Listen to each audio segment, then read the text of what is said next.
Hello, Pat. This is the Kemi Mutombo, man. Everybody can say whatever they want to say, but no one does it like Pat. No, no, no. Not today. Not in Mars. And welcome back, Pat from the Fantasy Basketball Show. Today we're going to be taking a look at some buy low targets. Again, players you might want to deal away right now before it's too late. Before we start, make sure to hit that like and subscribe button. It really helps our show out. And you'll keep getting these videos on a daily basis if you hit that notification bell when you subscribe.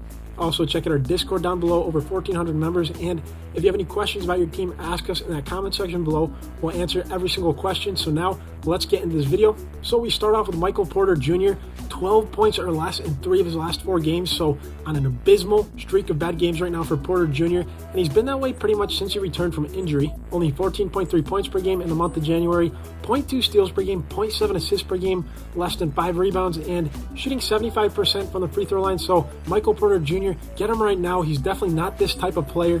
Back in October, he's averaging almost 19 points per game and 9 rebounds, so he can definitely lift up his numbers. He's done so in the years past, so get Michael Porter a top buy low target to get right now. Next, Bradley Beal. So he missed 6 of his last 7 games. Maybe some desperate managers might be willing to deal him away right now in hopes of making the playoffs, maybe a last spot. So Beal's numbers have been on the decline since November, where he's averaging 25 points per game. That number dipped to 23 points per game in December.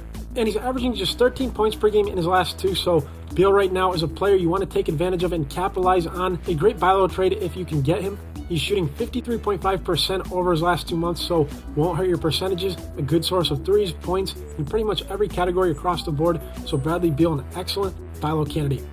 And then Jabari Smith Jr., so averaging only 9 points per game in the month of January, also shooting only 34% and 16.7% from behind the arc, so that's a number he can definitely improve on. He was doing it earlier in the year. He shot 35% from behind the arc in November and 32% in December, so that is something that can definitely improve, and when that does, his point per game average will also see an increase. So in his last 3, Smith has posted 3 points, 9 points, and 8 points, but on the plus side, he's averaging almost a block per game, 1.2 steals per game, and 7.6 rebounds per game in the month of January, so his numbers can definitely improve all around, as they tend to do for a lot of rookies after the All-Star break. Once they get acclimated to the league, it's a long season compared to the college season, so we have no doubt that Jabari Smith can build on his current numbers, so that makes him a great buy low candidate right now. So that does it for this show. Make sure to hit that like and subscribe button. If you have any questions, ask us below, and check out our Discord also in the link in the comments below. We'll see you next time. And Pat here from the Fantasy Basketball Show.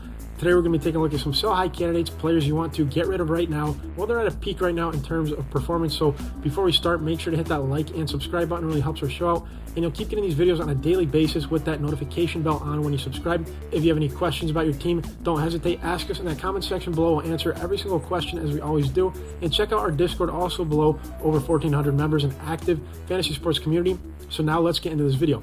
So starting us off, we have Emmanuel Quickley. Since December 27th, Quickley has been averaging well over 40 minutes per game, so that's unreal right now. So of course that coincided right around the time when RJ Barrett went down with that laceration to his finger. So Barrett's return is right around the corner, which could mean that Quickley could still get some opportunity, but that 40 minutes is going to drop a lot, probably to the numbers we saw earlier in the season. The Knicks lineup is loaded with Julius Randle, Jalen Brunson. RJ Barrett averages almost 20 points a game. Quickley's averaging around 20 points, over 6 rebounds, and almost 4 assists in that stretch where RJ Barrett wasn't present. So see if you can deal him away right now. You might be able to get a decent player in return, as a lot of managers could value him pretty high, thinking that the Knicks maybe can make a deal, clear out the roster to give him more opportunity, but that's risky right now. So see if you can just trade him away. It might be the safer option if you just want to play it conservatively to make the playoffs.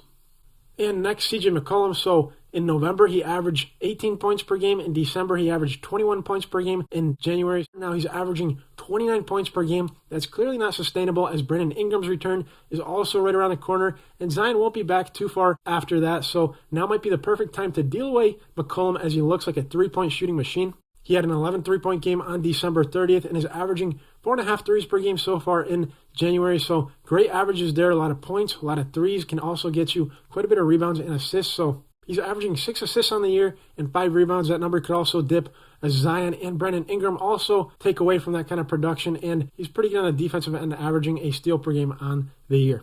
And then to Klay Thompson. So November, he's averaging 19. In December, he's averaging 23. And that number climbed all the way up to 38 points per game in the month of January so far.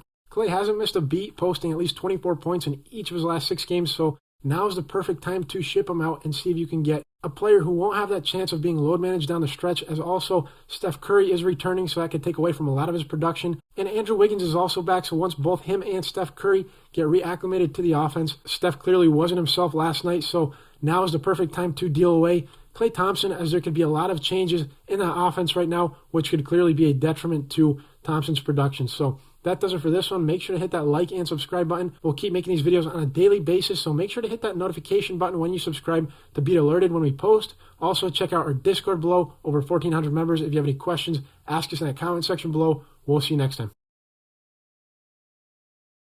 Not in Mars.